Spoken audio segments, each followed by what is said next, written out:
Fala galera, tudo bom? A gente está aqui de volta com mais um Alt Invite com a nossa querida Juliana Rodonhas. A gente convidou ela para falar um pouquinho sobre os desafios das lideranças, né, no novo normal. Então, me apresentando, eu sou Érica, eu sou coordenadora de mídia aqui na Outsmart. E agora a Ju vai se apresentar um pouquinho para vocês também, para vocês entenderem o que ela faz e um pouco da trajetória dela. Obrigada, Érica, pelo convite, a Aldi pelo convite. É sempre muito bom falar desse assunto, né? E acho que a gente realmente precisa criar espaços de conversa. Então, primeiramente, obrigada mesmo. Eu sou psicóloga, né? Psicóloga de formação, mas tenho uma atuação aí há mais de 20 anos como psicóloga organizacional. Fiz aí MBAs voltados para mercado, estratégia de mercado, por atuar com um negócio. Mas comecei muito cedo no mercado corporativo, né, atuando em recrutamento de executivos, o que me deu uma visão bastante ampla de diferentes mercados, diferentes perfis, né, de áreas e esse trânsito no mundo organizacional. E aí, há 8 anos, né, foi quando eu fiz uma transição de carreira, venho atuando com desenvolvimento de lideranças, o que também me permite atuar com diferentes segmentos e mercados, mas com um foco muito maior em desenvolvimento, tanto de pessoas quanto de empresas, falando de cultura, de mudança, enfim, né? Então, tem algumas formações na área de coaching e psicologia analítica, liderança de grupos, dinâmica de grupos, atuando com facilitação de grupos também. Em resumo, é isso, mas você fica à vontade para me perguntar. Pode ficar tranquila, mas já deu para perceber aí que você realmente entende do assunto, né? Aí, assim, já entrando um pouquinho no tema, liderança é um assunto, assim, que é sempre um pouco polêmico, né? As pessoas sempre se questionam o que é ser um líder bom, enfim, como ser uma liderança legal, como ser uma liderança motivadora, como ser uma liderança inspiradora, né? Que as pessoas olhem e respeitem e falem, quero ser isso em algum momento da minha vida. E com essa questão do novo normal, muita coisa precisou se adaptar, né? Porque, principalmente no cenário Brasil, as pessoas normalmente trabalham em escritório, num regime presencial, o home office ainda não era uma realidade assim para muitas empresas, né? Todo mundo precisou se adaptar com essa questão da pandemia, com essa questão de ter que ficar em casa. Então, a minha primeira pergunta assim para você é quais são as principais assim, iniciativas que uma liderança precisa ter quando o assunto é gestão de pessoas e principalmente nesse cenário, né, de novo normal, de distanciamento, enfim. Quais são essas adaptações que precisam ser feitas? É uma ótima pergunta. Ela é complexa porque existem diversos estilos de líder, né? Então, o meu olhar, e até como psicóloga organizacional e atuando nessas facilitações com o tema também de saúde organizacional, que cresceu, né? E, nossa, muito no último ano, principalmente com a pandemia, o meu olhar é sempre para uma gestão de pessoas mais humanizada, tá, Erika? Então, assim, onde se tem, assim, o líder cria condições, né, para um ambiente onde se tenha confiança e segurança para as pessoas falarem o que elas pensam, né, olhar para a saúde em todos os níveis e a necessidade da equipe. Então, quando você fala de gestão de pessoas, então eu estou falando de pessoas como centro. E aí, como é que eu olho para essas pessoas? Enquanto elas estavam fisicamente nas empresas, em sua maioria, né, é um olhar voltado para elas num contexto. Quando a gente fala da pandemia, é um olhar de olhar para elas num contexto remoto. O foco continua sendo as pessoas, mas a necessidade ela mudou. Então, falando dessa gestão mais humanizada, nesse momento também, é preciso se reinventar, né? Assim, foi preciso. Muitas empresas se readaptaram, se organizaram mais rapidamente. Deu para perceber que as empresas que tinham a questão da transformação digital já em andamento, ou alguma linguagem tecnológica já avançada, elas se adaptaram mais rápido, né? Mas, enfim, eu falo muito sobre people skills. Não adianta você ter as melhores ferramentas tecnológicas se você não tem um olhar para autoconhecimento e para inteligência emocional também. Então, eu entendo como um ambiente complexo, né? Acho que as principais iniciativas nesse momento cada um como líder pensar como ele gostaria de ser liderado nesse momento, né? Então, como é que está a inteligência emocional dele? Como é que está o autoconhecimento dele? E aí sim, ele poder olhar também para o outro, né? Se eu não estou nem eu entendendo como eu estou funcionando numa gestão remota, o que é melhor para mim, o que funciona melhor para mim, eu não abro espaço também para olhar para as minhas pessoas e entender o que é melhor na gestão delas. Então, eu falo assim, mais cuidado ainda do que já era antes na necessidade do outro, né? O que é preciso, o que é preciso ser adaptado, simples assim, uma gestão mais humanizada mesmo. Perfeito. E até nesse aspecto, né, a gente entende que a empatia nesse momento é a palavra de lei, né? Todo mundo precisa se colocar no lugar do outro, porque você está em casa, você não necessariamente consegue se concentrar o tempo todo. Às vezes tem uma mãe, tem um vizinho, tem um cachorro, um filho, que acaba tirando um pouco a sua atenção, coisas que não aconteciam antes quando você estava dentro do escritório, né? Que você tinha um foco um pouco maior. E isso acaba, querendo ou não, diminuindo a produtividade, porque você perde um pouco o foco. Às vezes você precisa se desligar meia horinha para ajudar um filho a fazer uma atividade. Então, existem essas novas condições que foram impostas, né, por causa da pandemia. Só que, por outro lado, e aí falando como empresa, a gente precisa continuar entregando, né? Principalmente quando a gente presta um serviço para uma outra pessoa. Então, como é que um líder pode continuar, né, permanecer impulsionando a equipe para gerar esses resultados, mesmo diante dessas transformações, desses desafios que a pandemia tem proporcionado? Eu sempre olho assim, para olhar como abrir espaços para conversa sem obrigação, né? Então, assim, eu quero produtividade, mas eu preciso de pessoas para entregar. Então, como deixar claro o que precisamos, né? Para onde vamos, o que queremos. Acho que essa questão da produtividade tem muito a ver também com a clareza do que se espera, né? Mas, nesse momento, principalmente, na gestão remota, abrir espaços para conversa sem obrigação, na minha visão, é porque, assim, tudo virou reunião. Até aquele ajuste de 10 minutinhos é uma reunião atrás da outra. As pessoas não fazem pausa, o ritmo super acelerado. Então, como que é abrir espaço para conversa sem obrigação, né? Eu vi muita empresa nesse período falando assim, não, a gente precisa cuidar da saúde, o pessoal está estressado. Então, vamos implementar aqui programas de yoga, de mindfulness.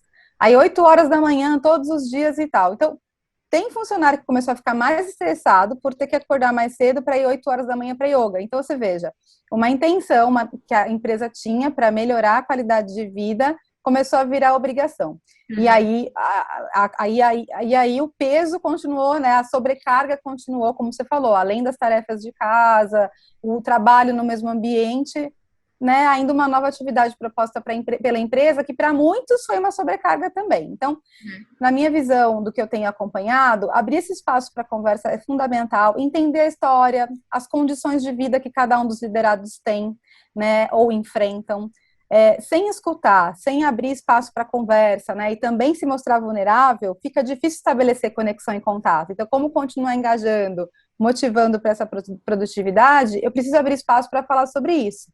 Porque, às vezes, a condição de cada um nas suas casas é bem diferente de quando você estava no presencial, né? Então, se eu tenho alguém que não está entregando, não está legal na produtividade, será que eu estou, de fato, aberto e entendendo a história dessa pessoa, o que ela está passando, né? Será que eu, como líder, estou criando espaços para falar sobre isso e talvez refazer ou fazer, né, novos acordos? Então, para mim, a Erika vem muito na linha, assim, de que acordos ou novos acordos eu preciso estabelecer, e o quanto que eu estou entendendo o que o meu liderado está passando nesse momento, né? Se eu estou ouvindo, se eu estou escutando, e se eu estou conversando sobre isso, ou se eu só estou com foco no resultado, né? Cadê o resultado, a produtividade, mas sem olhar para quem é essa pessoa que está por trás dessa entrega. Perfeito. E aí, ainda até para o outro lado agora, né? Porque a gente está falando aqui do líder para o liderado, mas o líder também, ele, querendo ou não, tem sido bastante cobrado nesse período, né? Porque ele precisa, ele é a pessoa responsável em garantir os resultados da empresa, da equipe, apesar de todos os cenários, apesar de todos os problemas mentais, psicológicos, físicos dos seus liderados. E, assim, primeiro, se você consegue identificar assim, quais foram os principais impactos que a pandemia trouxe para esses líderes diante desse novo modelo, e como é que ele pode trabalhar isso também, né? Porque, querendo ou não, não é só o liderado que fica emocionalmente abalado, né? O líder, em algum momento, também fica bastante estressado, bastante sobrecarregado. Então, como é que a empresa, né, como um todo, pode olhar para essas pessoas também? Como é que elas podem ser ajudadas? Como é que elas podem melhorar a produtividade delas? Porque eu acho que, querendo ou não, a sobrecarga em cima dessas pessoas também aumentou bastante com esse cenário de pandemia, de instabilidade, enfim. É verdade, tem razão. E ainda mais de ter a responsabilidade por uma equipe, às vezes de ver alguém da equipe adoecer, e a gente não foi capacitado para isso, ou educado para falar sobre emoções, né, desde cedo. Então, eu vou tentar responder essa sua pergunta pensando, assim, numa reinvenção em vários níveis, né, tanto do ponto de vista da empresa quanto do profissional, porque vai desde, assim, aprender tecnologia como skill, por exemplo, né, como competência, aquele líder, às vezes, que não estava, assim, muito familiarizado com o ambiente tecnológico, né, está muito acostumado, você vê pessoas da área comercial, né, umas áreas específicas que é muito ali, né, no presencial, aprendendo novas ferramentas, algumas áreas não pararam no presencial, né, mas como interagir, estar próximo à distância, né, então foi necessário também, como desafio, como desenvolver uma criatividade maior nessa conexão, né? E aí, um desafio também para aqueles líderes mais controladores, né, que tiveram que trabalhar sua flexibilidade, porque as pessoas, né, sobrecarregadas, com tarefa de trabalho, como você falou, do trabalho e da casa, né, no próprio ambiente de casa, como é que esse líder também, ele tem uma gestão mais flexível, ele teve que aprender, e os que não estão aprendendo ainda estão sofrendo, porque às vezes as entregas não vão acontecer naqueles horários, é uma coisa mais assíncrona, então essa é o seu objetivo, mas as horas de entrega, as horas de conversa não são, às vezes, naquela hora que o líder tem a expectativa. Então, eu acho que tem do ponto de vista de hard skill uma coisa, tem uma outra coisa que é aprender essa flexibilidade e as pausas, né? Então, você imagina assim, por exemplo, áreas de tecnologia que já trabalhavam remotamente, às vezes estão achando o máximo. Tem gente que adora ficar em casa e trabalhar de casa e se disciplinam bem com isso. Mas imagina áreas criativas, sei lá, que criam um produto físico. A gente estava falando de digital antes, né? Mas imagina um produto físico que você tem que manusear material, prototipar. Os prazos de algumas atividades não foram revistos para essas empresas. Então, isso também vem uma sobrecarga para o líder. E agora, para eu entregar essa criação, o que eu tenho que rever na minha forma de fazer, né? Então, às vezes não tem pausa. Então, como rever tempos? Ou então até reuniões importantes com câmera aberta. E câmera aberta virou um fator de estresse, né? Exato. Então, assim, coisas que a gente nem imaginava que antes poderiam surgir. Então, tem novos estressores aí, né? Não é só a entrega, mas é como eu vou entregar. Será que todas as reuniões precisam de câmera aberta? Outro dia eu estava numa facilitação, falaram assim, olha, tem reuniões importantes que a gente colocou como regra a câmera aberta. E outras que nem tanto para não sobrecarregar, porque muita gente está cansada de ficar olhando para a tela, tem gente que não está muito arrumado, não está num ambiente que se sente à vontade para abrir a câmera. Então, a forma de flexibilizar isso também mudou, né? Eu não posso dizer que tem que ser 100% agora home office ou 100% presencial. Tem um modelo híbrido vindo aí, como é que o líder, ele aprende a fazer gestão assim, né? Então, a forma de vender mudou. Tem gente que está apresentando virtualmente, tem TikTok, é diferente quando você faz uma venda no presencial. As pessoas extrovertidas, às vezes, falam melhor nas câmeras, se dão melhor, será? Quem é mais tímido que às vezes não quer aparecer?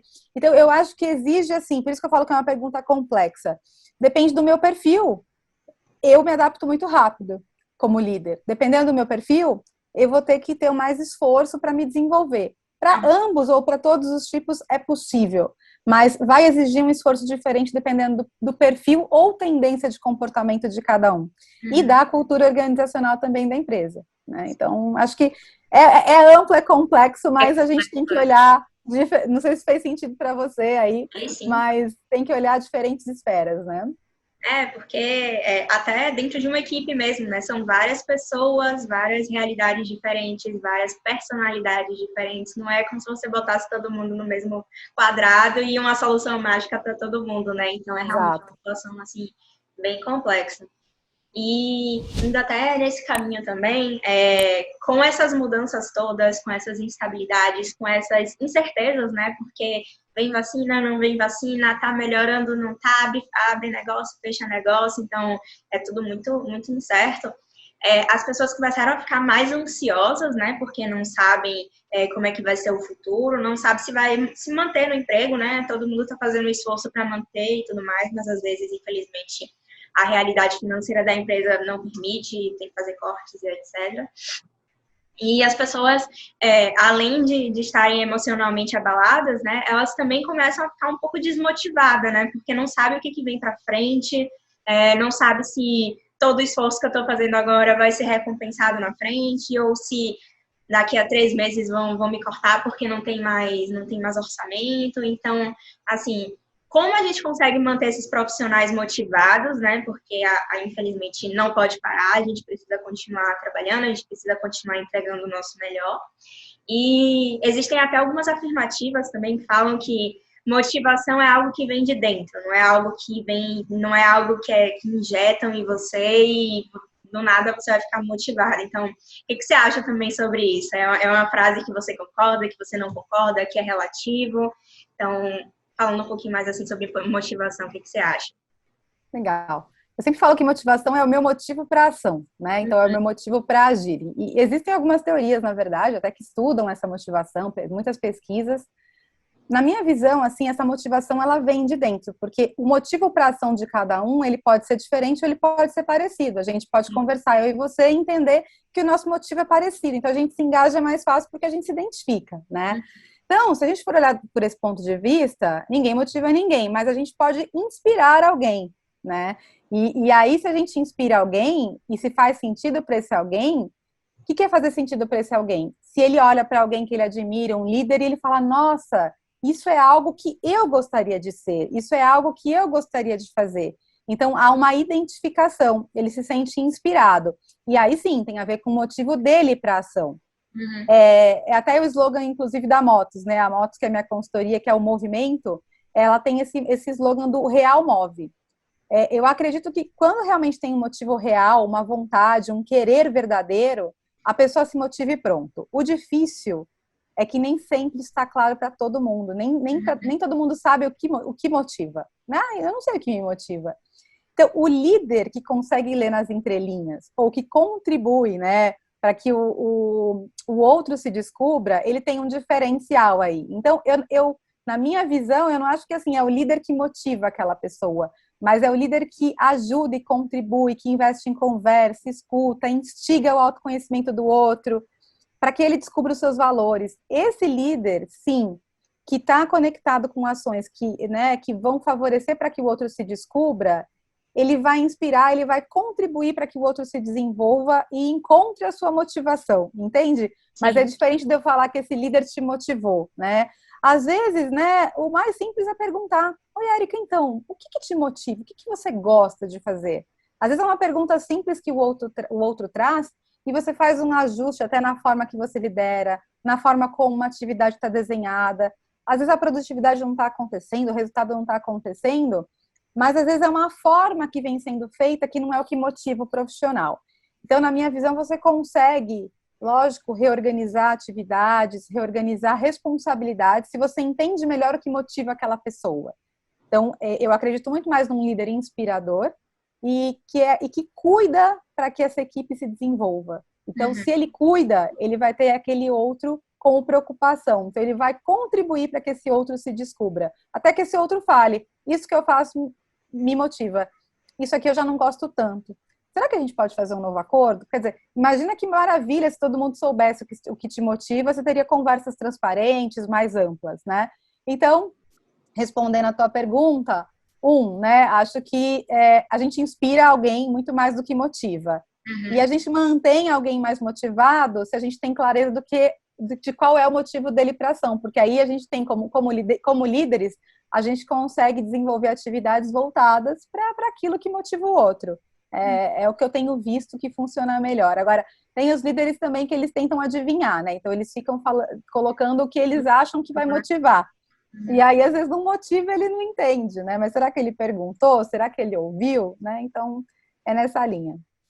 Então, assim, pelo que eu tenho entendido assim, bem na nossa conversa, a base da relação é conversa, né? Realmente construir esse relacionamento da forma mais transparente possível para que tenha até uma certa confiança, né? Para que, às vezes, você não precise nem perguntar para o seu liderado o que motiva ele, que ele se sinta à vontade para ele mesmo ir até você e conversar e fazer os alinhamentos necessários, enfim, ter essa liberdade mesmo de poder construir essa relação, né? Não, com certeza. Sem essa base de confiança, é muito difícil você ir para esse outro nível de vínculo que permite se abrir dessa maneira, né? A base é a relação e é como você estava falando da empatia. E não é uma empatia assim, sim, me coloco no lugar da Érica, imagino que não deve ser fácil, mas estou aqui se ela precisar. Mas é uma empatia de fato, tentar ser a Érica. Se eu fosse a Érica, o que eu faria? Qual é a história dela, o que ela está passando, o que de fato eu poderia fazer, tentar sentir mesmo, né? Porque senão é algo superficial, não é uma empatia de verdade, né? É de fato fazer algo para melhorar a experiência daquele colaborador. E isso eu só faço, às vezes, se eu vivo a experiência dele. Por isso que a gente fala muito em jornada do cliente, tem a jornada do colaborador. Sim. Se eu viver a jornada do meu colaborador mesmo, estiver junto, passar pela experiência dele, será que eu não teria melhorias para implementar? Então, sim, acho que parte disso que você falou, confiança, relacionamento e empatia. Perfeito. E aí, até entrando assim na questão de perfis de liderança, né? Existem alguns perfis, o democrático, o autocrático, o liberal. Se você puder, fala um pouquinho sobre esses tipos, né, que existem. E tem uma dúvida assim que sempre fica, principalmente aqui na empresa, mas eu acredito que seja uma coisa assim muito, muito comum. Esse perfil é da pessoa, esse perfil é da situação, esse perfil é da empresa. Como e quando que isso fica definido? Como é que eu sei que tipo de perfil de liderança eu preciso para a minha empresa? Eu preciso de todos? Eu preciso de um só? Então, assim, como é que você acha que funciona essa questão, né, dos tipos de liderança? Interessante. Eu acho que a gente tem muito mais que os 3 tipos, tá? Então eu já vou te falar assim, se você pesquisar assim, né, historicamente, realmente você encontra muito na teoria referências a uma liderança liberal, como você falou, autocrática, democrática, mas assim, se a gente for fazer um depara com o dia a dia, né, eu respondendo de trás para frente, eu acredito que isso também está muito relacionado à cultura organizacional de uma empresa, que pode ser mais hierárquica, se a gente for falar do autocrático, ou que pode ser mais colaborativa, participativa, se a gente for falar de democrática, né? Ou então até mais inovadora, né? Então, mais inovadora no sentido até de um conceito que estão falando que é da holocracia, que é de uma autogestão, cada um faz a sua gestão, né? E aí estaria mais, se a gente for fazer um deparo, estaria mais relacionada a uma liderança mais liberal, né? Mas agora, assim, se a gente for olhar esse estilo de cultura que eu estou falando, combinado ao perfil de um líder, que valoriza as mesmas coisas, aí isso pode ser potencializado ou não. Então, uma cultura de uma empresa autocrática com o perfil de um líder que já é mais diretivo, você vai ter isso mais potencializado, né? Então, por isso que eu falo que, assim, tem um pouco dos dois, mas, sem dúvida, o que dá o tom é a cultura organizacional. Onde um líder ele pode se adaptar a esse estilo ou não, né? O que a gente fala muito também, Érica, é da liderança situacional. Deu ter um pouco de todos, igual você falou, né? Assim, tem horas, tem momentos que é importante ser mais diretivo, tomar uma decisão, né? Que realmente eu não... Às vezes eu abro muitos fóruns e não tomo uma decisão que precisa ser urgente, que precisa ser rápida. Então, quando a gente vai olhar para uma liderança, por exemplo, autocrática, nessa linha mais diretiva, ou mais de uma hierarquia, né? Você tem pessoas decisoras. Não necessariamente você envolve todo mundo, né? E isso acelera a tomada de decisão. Por outro lado, pessoas não participam, pessoas podem não se sentir envolvidas numa tomada de decisão, e assim vai. Se você for olhar a democrática, ela já envolve mais pessoas. É muito do que se fala hoje de uma cultura mais colaborativa, onde você tem vários comitês para tomada de decisão, ou dependendo de um projeto, você envolve várias áreas. Ou às vezes você trabalha até por squad, né? Por projeto, por perfil de cliente, por perfil... Enfim, né? Tem vários tipos de temas que você pode trabalhar por squad. Que envolve que cria condições mais colaborativas e participativas. Normalmente as pessoas se sentem mais engajadas quando a gente olha no geral, aquela que é democrática nesse sentido do participativo, ela tem ficado, né, mais em voga de preferência das pessoas. Por outro lado, dependendo da empresa, do tamanho da empresa, você posterga um pouco o tempo de tomada de decisão, né? Então, esse timing, ele é afetado. Você tem que articular e desenvolver muito mais o relacional, né? Então, eu vi muito isso em empresas agora no comitê de gestão de Covid que muitas criaram, né? Muitas empresas tiveram que criar o seu comitê, uma squad mesmo, né? Pessoas de áreas diferentes para falar o que a gente vai fazer em relação à pandemia, né? E algumas decisões tinham que ser rápidas. Não se tinha muito tempo para pensar. Tem uma pessoa com Covid nesse andar. O que a gente vai fazer? Quarentena para todo mundo? Manda para casa, não manda para casa? Isso lá no início, né? Naquela primeira semana. Então, por exemplo, se eu tenho uma cultura muito participativa, colaborativa nessa hora, e eu tinha que perguntar para muita gente, às vezes eu estou colocando muitas pessoas em risco. Então, precisa ter alguém que decida. Sim. Ao mesmo tempo, como equilibrar eu ter participativo, um comitê, por exemplo, mas ter um timing de decisão que não atrapalhe resultado ou que não coloque a segurança das pessoas, né, em risco. Então, eu acho que tem essas vantagens e desvantagens de cada tipo. Eu não acho que, né, tem uma melhor. Eu acho que uma cultura muito autocrática, diretiva, vai depender muito do perfil das pessoas também, porque tem pessoas que não se engajam nesse tipo de cultura. A gente está num momento também geracional, onde você tem várias culturas trabalhando juntas, muitas já com um estilo muito mais liberal ou participativo, que não se identificam com o modelo autocrático. Por outro lado, você tem pessoas que atuam e produzem muito bem num sistema mais autocrático e hierárquico, que precisam de uma direção clara, de alguém tomando decisão, pessoas que não querem holofote, pessoas que não querem participar, elas só querem executar o seu trabalho e fazer. Então, não tem nada de errado com nenhuma delas, no sentido assim, tem o que é melhor para aquela cultura, ou que aquela cultura prega, porque o meu papel aqui não é qualificar, né? Acho que é dizer assim, para cada cenário, ou se a gente pensar na liderança situacional, você pode aplicar ônus e bônus delas, né?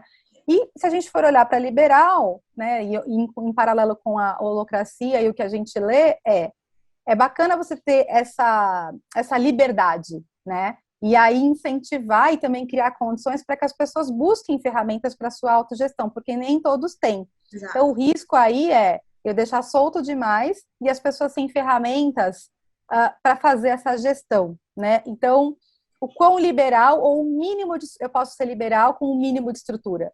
Então, eu acho que a gente poderia fazer, né, uma entrevista ou uma conversa só sobre isso, né? Para falar assim, qual que é a dosagem? Tem receita? Não tem? Não tem, né? É orgânico, é fluido, e eu acho que é uma combinação, respondendo a sua última pergunta, né? O perfil da pessoa, a situação ou da empresa. Eu acho que tem a cultura, tem o perfil da pessoa e tem o situacional. O que está acontecendo naquele momento, e aí dá esse tom também.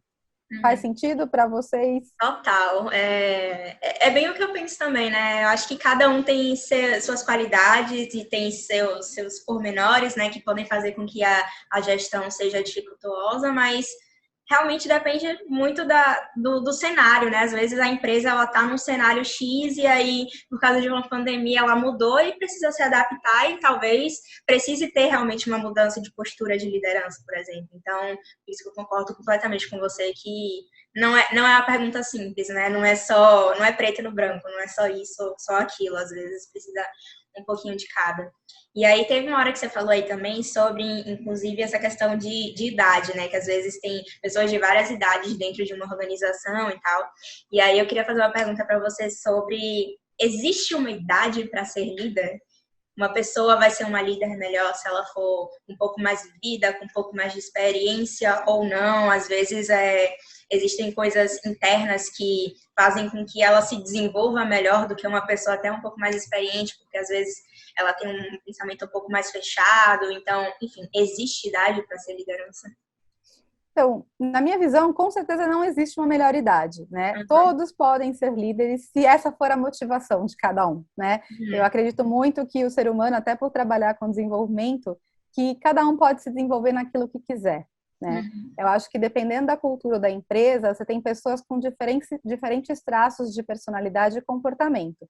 Alguns que já têm uma predisposição maior para o ambiente de um tipo de liderança e outros para outro, como a gente estava falando, de hierarquia, ou de liberal, ou de democrática e participativa. Você tem estilos diferentes.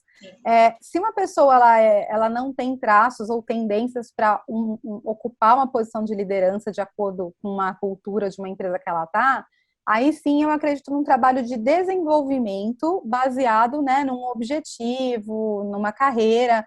Mas se tem idade, não tem idade. Tem excelentes líderes super jovens na carreira, tem excelentes líderes que já têm mais de 40 anos de experiência e vice-versa, né? Tem pessoas também que não atualizaram o seu mindset, têm 40 anos de experiência e não necessariamente têm o melhor estilo de gestão ou de liderança para uma empresa.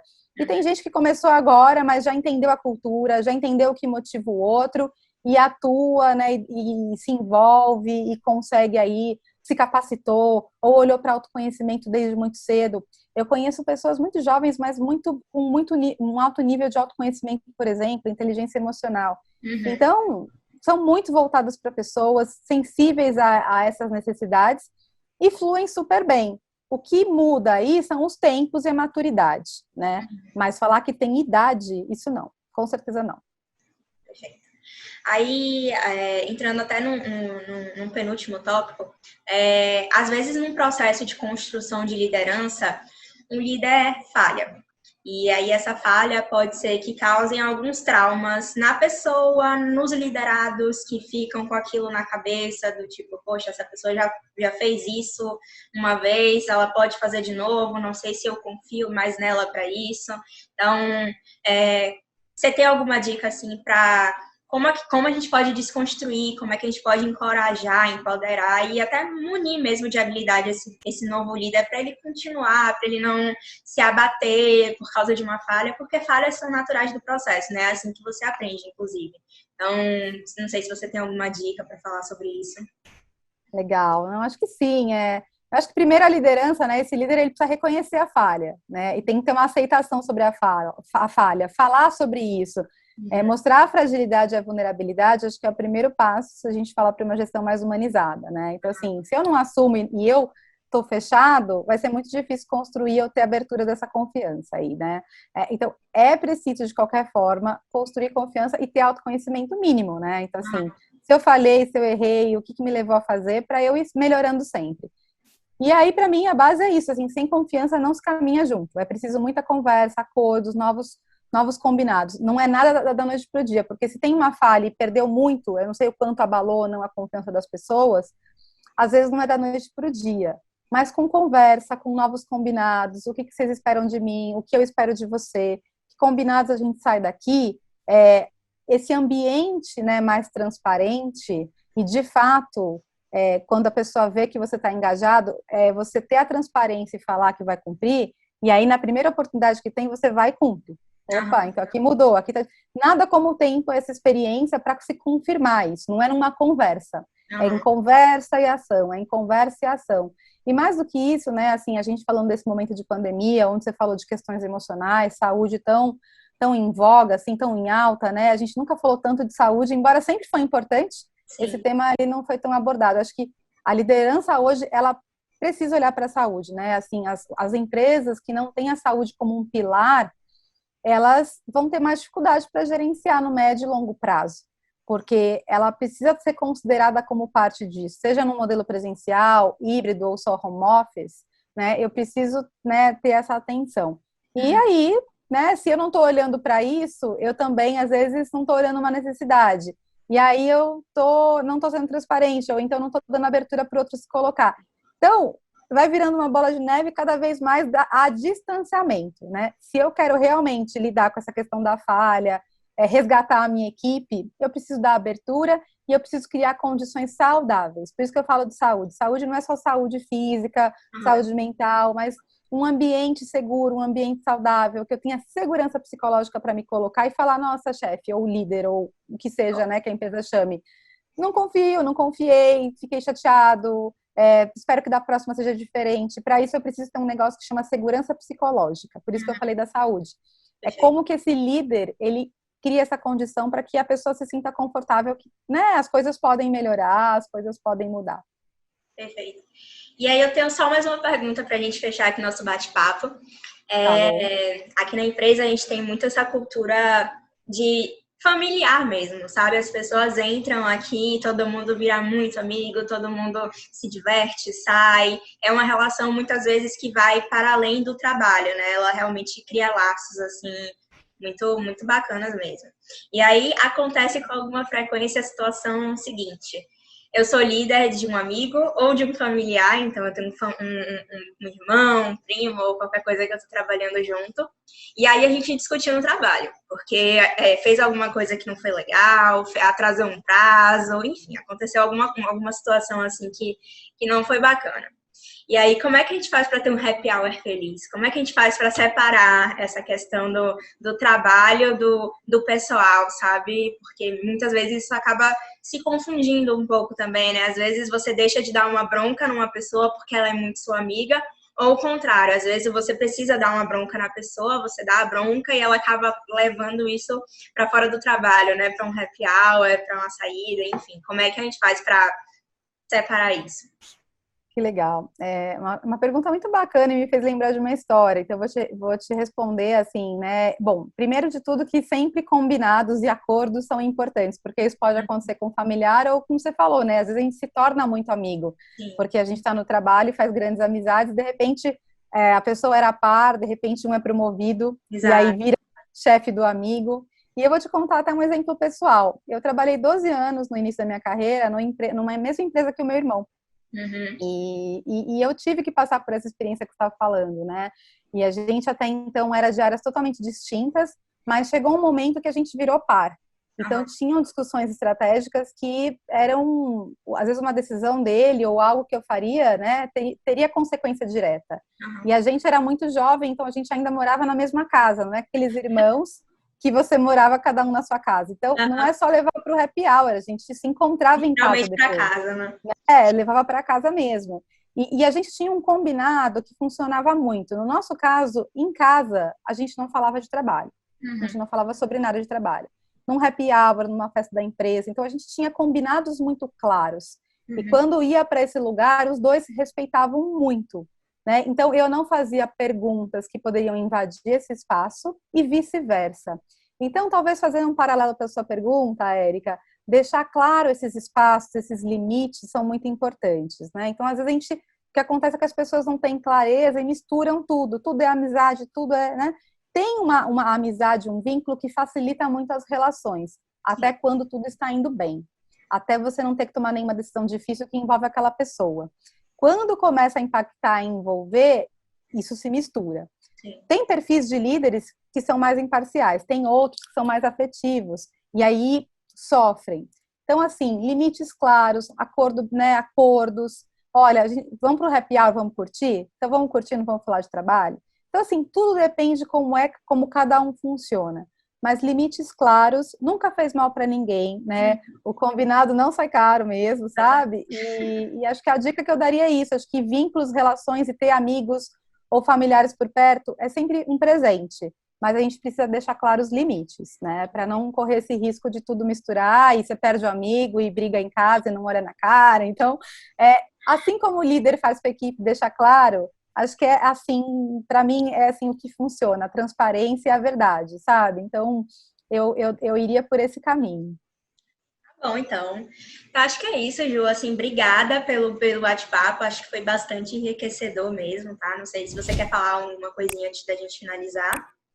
Pode ficar à Ah, vontade. imagina, eu que agradeço. Eu sempre que converso, né? Eu converso de um lugar diferente, por mais que eu já tenha vivenciado essas histórias todas, né? Então é sempre muito bom a gente compartilhar a experiência, é sempre muito produtivo. Queria parabenizar vocês por essa iniciativa, né? Que eu acho que levar esse tipo de conversa é fundamental, né? Muita gente às vezes procura algum vídeo ou uma conversa para se distrair, para ouvir sobre o tema. Né? Então, eu só agradeço, né, e que vocês continuem levando essas comunicações aí adiante, né, com muita alegria. Tá bom, então. Acho que é isso, gente. Obrigada e até a próxima. Até a próxima, gente. Obrigada. Tchau, tchau.